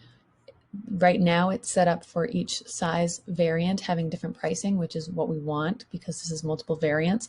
If this was just, I was just selling the one size of wrapping paper, then the price would show here and that would be the one price. Quantity automatically comes in at $9.99 because it's print on demand. There is essentially unlimited quantity available. All right, and then here SKU, which is optional, like I mentioned earlier, is here under variations. So what we're going to do is, because when we were back up at the attributes, they added length and width as options. So I want to make that an easy search in the categories when people are breaking down their search by size, like how much wrapping paper they need. So I'm going to go into edit variations and you can see it added length for me. So I'm going to delete that and then I'm going to add the two different lengths, which I added to my notepad. We have 36 inch and 60 inch. So we have 36 and 60 inch. And we know that the SKUs vary for each of these lengths and the prices vary for each of these lengths. The width is the same for both of these. So I don't need to add the width. There's only that one variation for width. So we have that. Now, the other thing that I need people to be able to do is select their zodiac sign. So we're going to choose create new variation. So the variation types it's giving us is primary color and secondary color, which isn't helpful to us. So we're going to do create new variation and we're going to put in zodiac sign.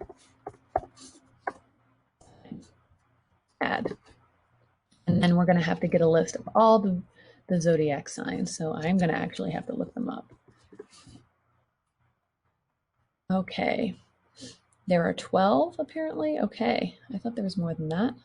So we have Aquarius, Sagittarius. Oh, here they are. So I'm going to copy here. Copy.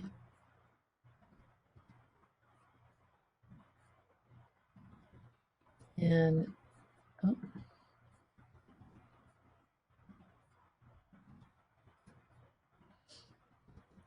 Add all these in here. Now I could just have them enter it in the personalization box, but remember, anything that we put on our listing page is a keyword and makes it searchable, right? So by adding these variations, now people searching for these different star signs, I have the possibility of showing up in the search.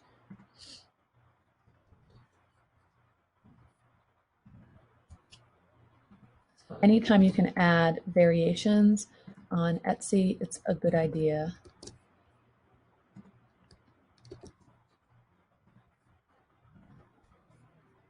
All right, almost there.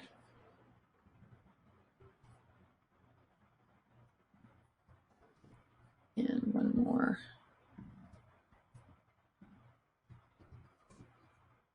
Okay, and for these, I don't need to have different pricing for the star signs. It doesn't matter. It doesn't affect the quantity or the SKU. Update. Okay, so you can see they're all there. And then you can see my SKUs disappeared. And that's why earlier I said to copy those SKUs. So the 36 inch is this one. And the 60 inch is this one. All right, and then pricing, I'm just going to leave like that for now. And then now we have the opportunity to link photos. So I'm going to click link photos and there were two different photos for the different lengths of wrapping paper. So I'm going to click length and then on 36, I'm going to click the shorter one And then on the 60-inch, I'll click the longer one. So those each have photos so they can get an idea of how much wrapping paper they're getting. All right, I'm going to skip price for now because I'm going to do pricing at the end of this video. Now, personalization. This is a personalized item, meaning that they can enter in a birth date to appear on the wrapping paper. So I'm going to click that on, and I'm going to say, please enter a birth date. Birth date that you would like to appear on. If you would like none, no birth date visible, please enter none. Okay, so I'm giving the people the option to not have the birth date on the paper if they want. And this is, if this was optional, I would check this, but this is required. I want to make sure that people either enter a birth date or they enter none, so I know exactly what they're looking for. Okay, so that's all set up and that looks good. The next thing we're going to do is talk about the shipping profile, and you can see here that Printify pushed the shipping profile for us. And it says personalized zodiac wrapping paper shipping profile, and it has that number attached to it. So what we can do here is we can click edit, and we're going to go in here. And the first thing I'm going to do is go all the way to the bottom, and I'm just going to change this because I want to use this shipping profile because this is the wrapping paper shipping profile for Spoke Custom Products. And no matter how many wrapping papers I push to Etsy using this this product on Printify, it's going to have the same shipping profile. Like nothing's going to change on that. So I'm going to change this to Printify wrapping paper, and then I'm going to just put a note here that it's Spoke products, so that I know anytime I push a wrapping paper to Etsy in Printify, I can select this shipping profile, and it's going to be the same for all those listings. And then now I can go back to the top here, and here the country of origin is the United States, the origin zip code. So remember we searched for Spoke Custom Products, and their location popped up. So I'm going to copy that zip code. It just gives a better estimate when people order. So I highly recommend doing that. And then the processing time, they do a 1 to 7 business days. I like to give the buffer being more erring on the side of caution versus people expecting things sooner than they arrive. So I never really want to do anything less than 3 business days as far as processing time when it comes to print on demand, no matter how fast you think they are. If it's faster, that's always good, but 3 is probably the average for most of these during just regular times, and then slow times, yes, it can extend up to 7 or more. So I would say 3 is the minimum. I'm going to put 4 days because I just want to, I don't want to have that chance that something is delayed and they're expecting it sooner. I want to just either deliver something sooner than they expect or within the time frame they expect. I don't want something to lag behind what they expect. And what they expect is based on that first number of processing time, production time, that first number being 4 days plus the expected shipping based on the mail classes we select here. So just having that first date that they see, the earliest time will be delivered, being, you know, within reason and not like under the most optimal situation, because people will expect things by that earliest delivery date. So that earliest delivery date is usually what I put as my like average slow delivery date, if that makes sense. And then that just sets expectations for people, and you don't get a lot of people messaging you like, where's my order? Where's my order? Because they already know when they were on the product page what to expect when the delivery is by. And I can show you a quick example of this. So if we go to this embroidered gardening apron, which I did a video on, this is synced through Printful, which you can find on my channel, the whole walkthrough on how to do this. If you go down here, you can see the expected arrival May 7th through May 12th, okay? And it outlines all the details of when this will be arriving. and the earliest day being May 7th. Now this apron probably would arrive sooner than that, but I'd rather have it come early than have this say May 3rd and then be delivered on May 7th. Does that make sense? So that's why I like to just put a cushion on the processing times. I want to set realistic expectations on my listings. Okay, next is the shipping prices. Now, shipping prices, you will see they are imported into our listing from Printify. So these are going to be accurate based on United States, Canada, and everywhere else. And Printify is very nice because they keep it simple for us. They just have these few shipping prices. You'll see in the Printful video, there's like so many countries they have different shipping prices for, so it's a lot of work. Now, a first thing with the shipping profile, we want to fill out all this information, okay? So mail class. This isn't letting me select a mail class. I don't know why. So that might be a glitch with Etsy, but there should be a drop down here that shows the different mail classes. This could be, I'm on Chrome right now. Maybe it works on Safari or Firefox. I don't know. But right now this is a glitch. But anyway, typically I would select the slowest mail class that they have available, and it's usually parcel select or something like that. And then that again sets expectations for shipping, because there can be shipping delays, especially when a lot of these print on demand sites, they deal with a courier, meaning they have a courier come pick up all the packages every day, and then those couriers deliver to the post office. And that can add more time to what would normally be like a first class package expected in 2 to 4 days would actually take 4 to 6 days because of that extra time with the courier. So I like to use the slowest mail class when dealing with print on demand, just to set those expectations. Now here we have fixed price and the price for one item to ship the wrapping paper. And because it is a long tube, it is quite expensive to ship, and then the additional item. Now I'm just going to talk about shipping prices here, because when you sell an item on Etsy and you have the item set up for the customer paying shipping, meaning no shipping, there's no free shipping guarantee set up or anything like that, where the customer checks out with your item and then they have the shipping cost and they pay that. Etsy takes a 5% fee out of your shipping cost that you charged the customer. And that is the 5% transaction fee. And that's taken out of every transaction that happens on Etsy. And that includes any shipping costs. So the cost for you to ship this item isn't $5.90. It's $5.90 plus 5% of that total, because that fee, you want to be able to cover that fee and have the customer ostensibly pay that fee.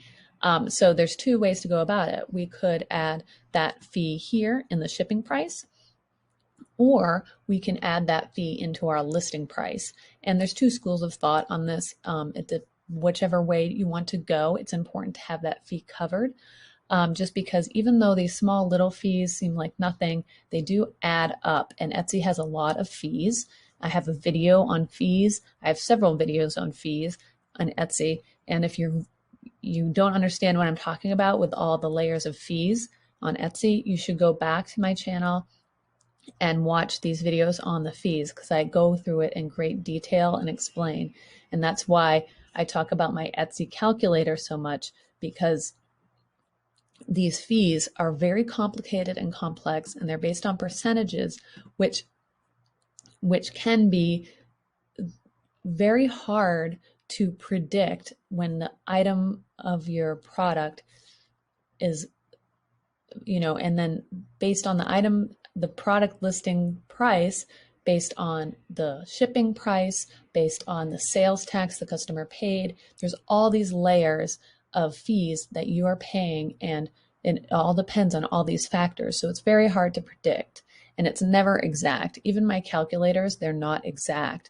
They're close, and they're going to get you to a really good starting point within pennies in the most cases. So that's why I recommend them.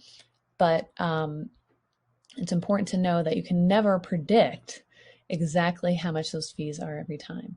and especially for higher priced items, the more higher priced you get, the more those fees vary wildly, and it's so important to have your pricing figured out.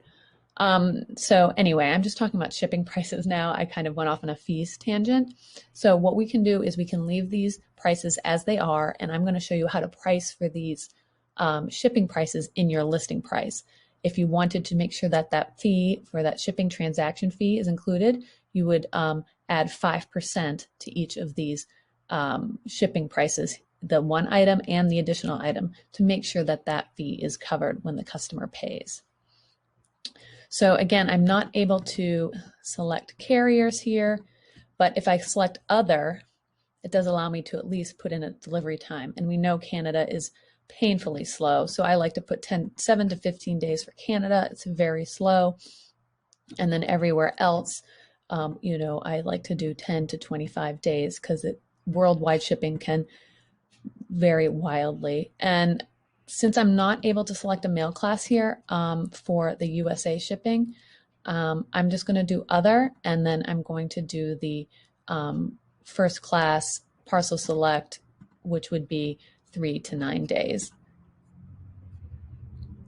Okay, and then that way, once I update all this information for delivery time, that will show up here and update this estimated arrival date to really set the expectations for that customer so they understand when's the earliest possible time it could arrive and the latest, and it gives them a nice range. So once that's all updated, we're going to save this profile. Okay, now when we save the profile, we have to go back up, and it removes the partner for the listing whenever we update the profile. So we just need to go back and make sure that's checked. Okay, now the final thing we need to do is pricing. Oh my God, I can't believe we made it. We're almost done with this listing. It seems like it takes forever, but I'm really walking you through step by step. And what's great about print on demand is I've created this listing once. Now I can create the same listing just with a different design with a simple copy function. And I'll show you that at the end. And all you have to do is copy the listing, make the changes, change the mock-up photos, and you have a new listing. We have done all the hard work. You have to do this kind of long process of creating an Etsy listing for the first time you add a new product for print on demand to make sure you optimize the listing. But then once that's done, anytime I make like another wrapping paper, maybe with a different design, maybe with a different style, I just have to copy this, make the changes in the tags, the title, the photos, anything else in the personalization that I need to make. And then that way, it's much quicker process. So thank you so much for sticking it out with me. Now we're going to get into pricing. So I'm going to use my Etsy seller calculator, and you can go to Whutsy.com and use the free calculator and follow along with me. It's very similar to the one I'm going to use. So I'm going to use the what should I sell my listing for calculator. And this is going to take into account all the fees for the product I'm selling and making sure that I'm profitable on this product. Excuse me. So the first thing I'm going to do is the listing, this specific listing that this calculation is for. And if there are variants that are different prices, like the sizes of the wrapping paper, I need to do those in the calculator separately because obviously they're different prices. So I'm going to do Printify wrapping paper, and then the first size is the 24 by 36. And this is just for my reference. The next box is minimum profit per a sale. Okay, so what's the minimum amount of money I want to make when this product sells? And why do I say minimum? Well, it's going to vary. The profit per sale is going to vary every time someone buys something because, again, the amount of fees that are taken out are based on so many factors. And then one of the biggest things that can be one of the most major factors in pricing for profit on Etsy is the offsite ads fee. And I've done many videos on my channel and my Etsy news videos and all the fee videos about how offsite ads is an expanding program. And that is, you're either being charged a 12% fee or a 15% fee. New shops get charged a 15% fee. Now you can opt out of the fee if you have made less than let's see, let's go to it on Etsy here and get the details, because we go into settings, offsite ads. Okay, so we have it tells you here, if you go to this link, it says 15% ad fee. Okay, in my other shop, I've made it through the cutoff of what the ads required. So you hit that amount. I think it's $10,000 in the past 12 months. And once you hit that threshold, you are lowered down to a 12% ad fee. So it's less, but it's still quite significant. So see, this is my Whutsy shop, still new. I'm able to opt out. I have the stop promoting my products button. But my frame of mind with this is someday, hopefully with a successful shop, I'm going to be hitting $10,000 in the past 12 months and hit that threshold. And when I do that, I'm automatically opted in at 12%. There's nothing I can do, right? So why would I have in my mind, why would I set myself up to have to go in and change all my pricing when that moment happens, which it could happen in the middle of the holidays. It could be in the middle of December when I'm dealing with hundreds of orders. And now I have to go in and change all my pricing because of the offsite ads fee all of a sudden cropping up. I prefer to just get my pricing in order in line with this 15% ad fee at first, get all my pricing with that in mind. I can opt out if I want, that's fine, but I still want to have my pricing set up so that I'm ready, that if I do get successful down the road, I'm already set up for it. And then with that in mind, if I'm opted out and I have my pricing with that 15% markup, I can use coupons and give coupons for 15% off, knowing that my pricing's already ready to go. So I hope that makes sense. And then you don't have to worry about down the road changing your pricing because you're now opted in without your choice. All right, so if we go back here, we were talking about minimum profit per sale. So if someone buys something with that 15% ad fee, or with that, if I have the price built in and I'm giving them a 15% coupon, what's the minimum price I want to make this wrapping paper? Like, there's a lot of personalization involved. It's going to take me a little bit of time. You know, do I want to make this wrapping paper with only $1 profit? Do I want to make it for $2 profit, 3, 5, whatever?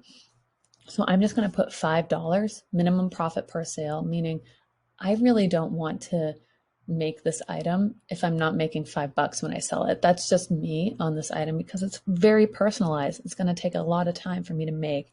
It's not like I just have to click a button and send it off. Okay. Next, cost to make.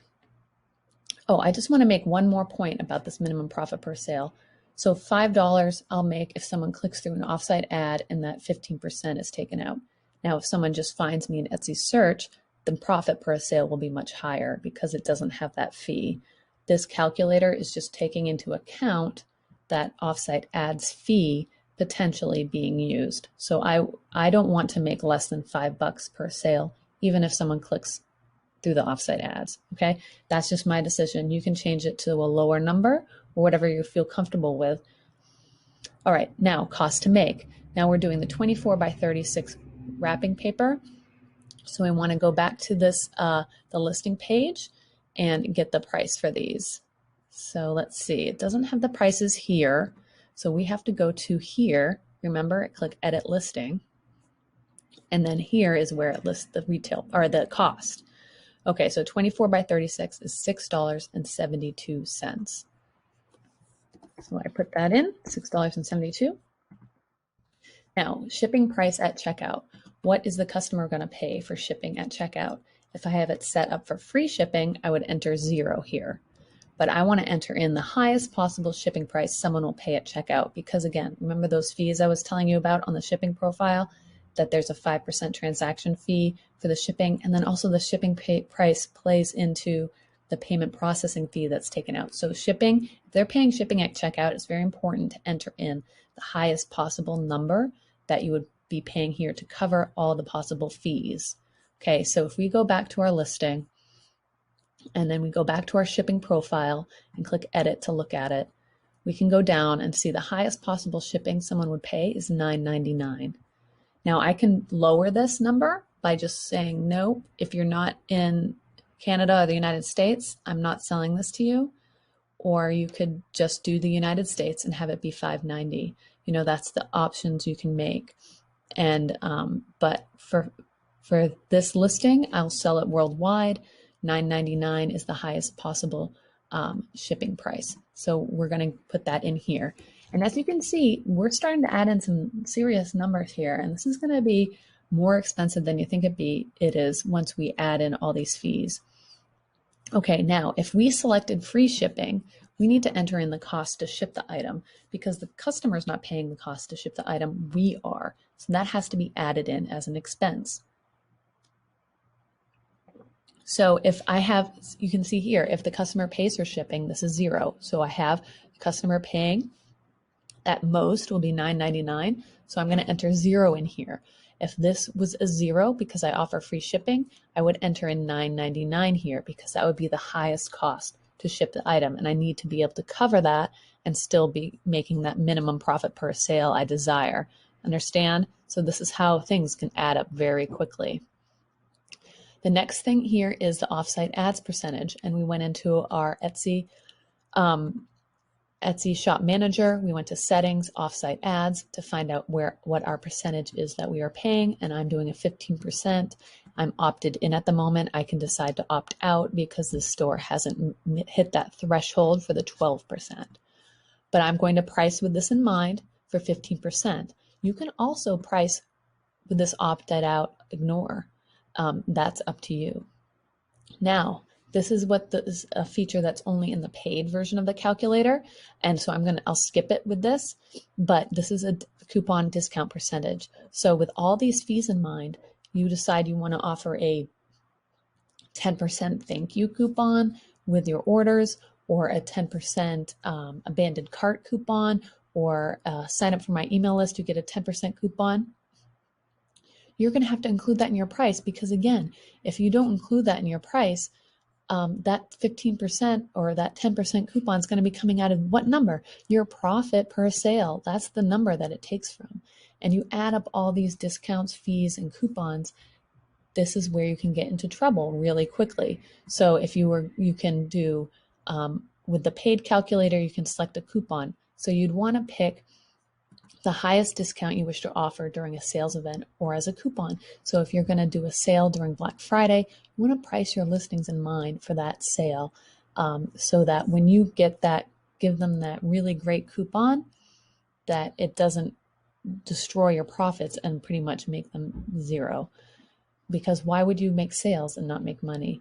With print on demand, it's very important that you are profitable on every sale. So just for sake of this video, I'm going to select 0, ignore, because I know on the free calculator version, which you probably are using, this isn't an option. So I'll leave this off.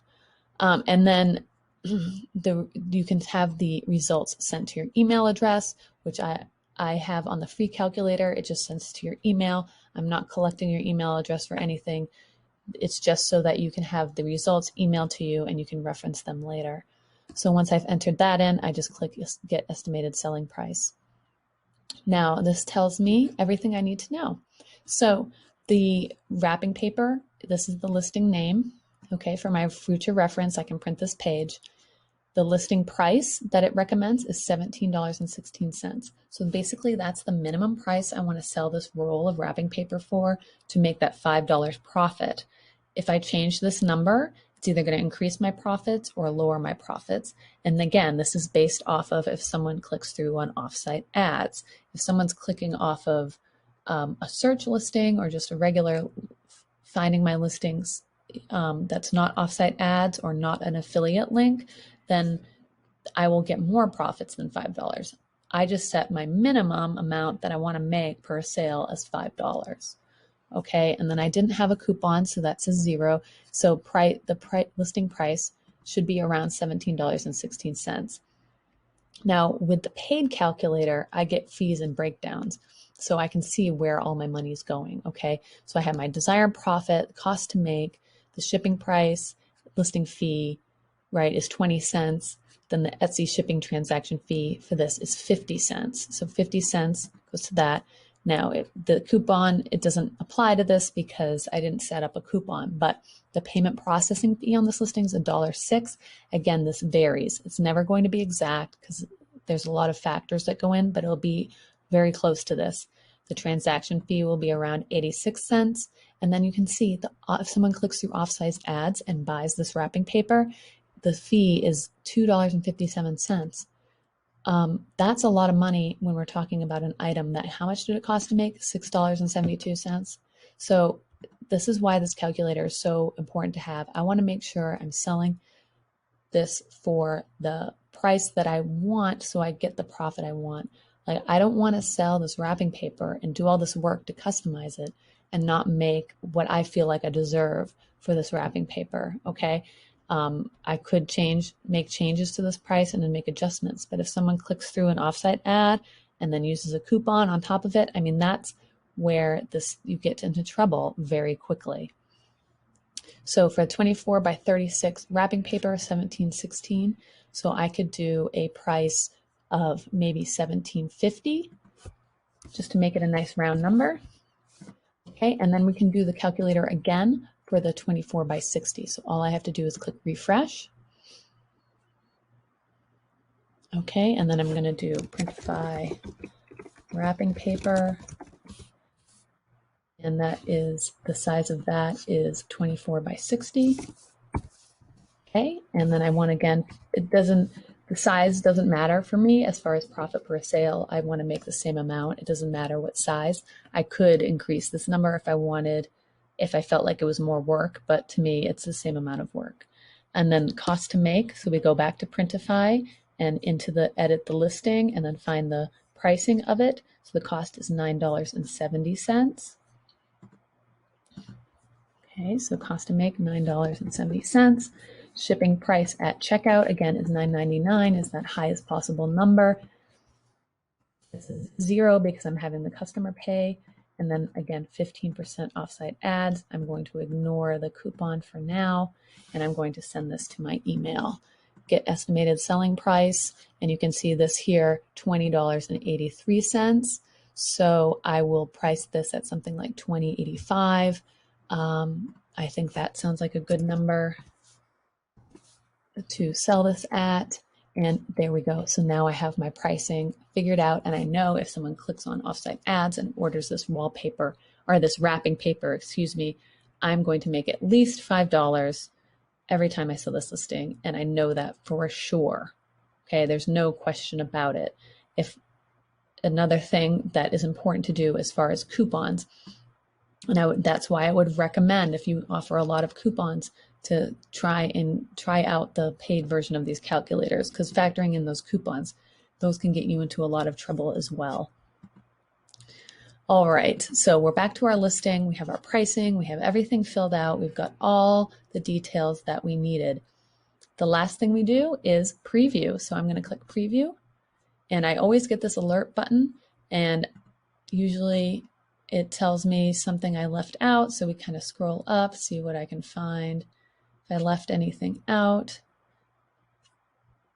it's giving me a flag. So it just flagged me for the production partner. It was checked, but so I just checked it again.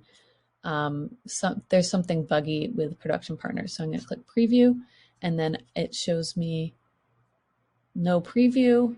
Okay, so there was no preview shown. That's fine. I'm just going to click publish, and I got this error again. Okay, publish. There we go. Okay, so there was something buggy with the production partners. That happens kind of a lot, so just play around with it. You might have the same issue as me.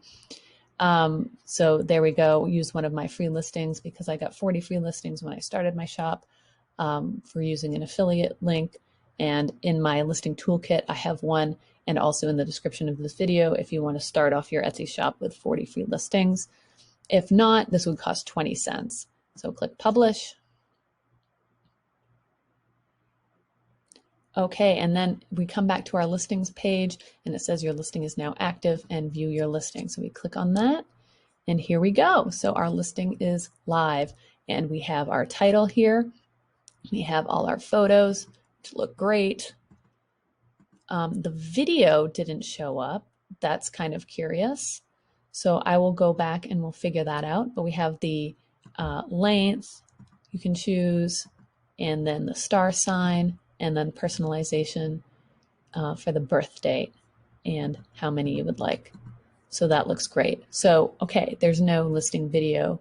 Why didn't the listing video show up? That's very curious. So when we go here, we have the opportunity to edit the listing from this page. So we go here, we'll see listing tools. You just click edit. Now, if you don't see this, you click shop manager and you go to listings, and then you'll see it here, and we're going to click edit. And I wonder why that video didn't work. So I'm going to just do this and upload the video again.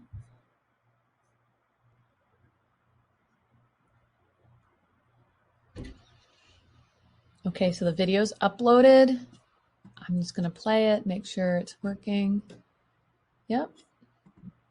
All right, let's try publish again and see if it works now. Okay, and then it says listing has been updated, so let's check it out. There we go. So now the video's there. All right, so the video is working.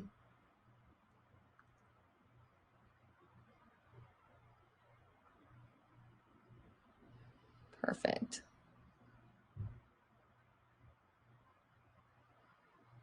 Excellent.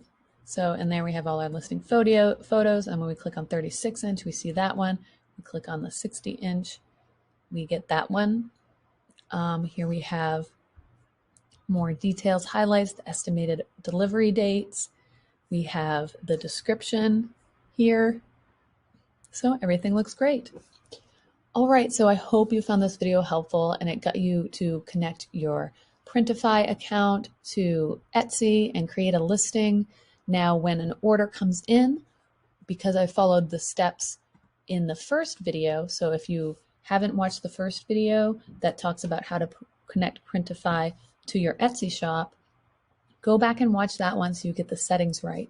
Because when an order comes in, it'll come to my orders and it will be on hold automatically. So I can go ahead and update the design. Because this is a personalized item, I need to go ahead in and change the zodiac sign and some other details, the birth date.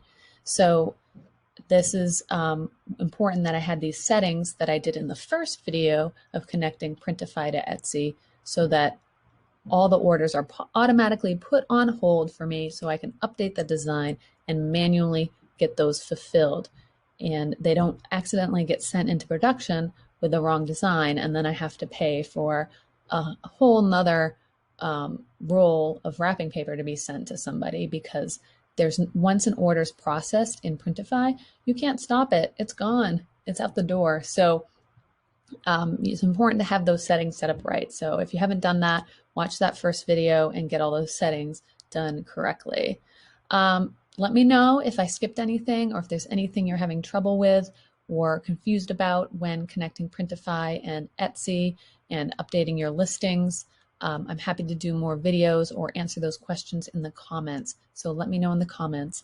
And please give this video a like, subscribe to my channel, and set up for the alarm bells for my for the Whutsy YouTube channel, because I go live quite frequently with lots of Etsy news and Etsy updates and changes in Etsy and tips and all kinds of stuff. So you want to get notified when those videos are released or when I'm live. You can ask questions. You can add your comments and insights. I'd love to hear from you. And be sure to check out the listing on the Whutsy Etsy shop. You can check it out and see how I did things. You can take my ideas, my tips and tricks, use those for you. And if you favorite my shop, I will happily favorite your shop and go in and like some of your items to help get your shop rolling. I'm happy to do that. So be sure to head over to the Whutsy Etsy shop and give my shop a favorite, and I'll go over and see how your shop looks and give you some likes and love as well. And thanks again for tuning in, and have a great day.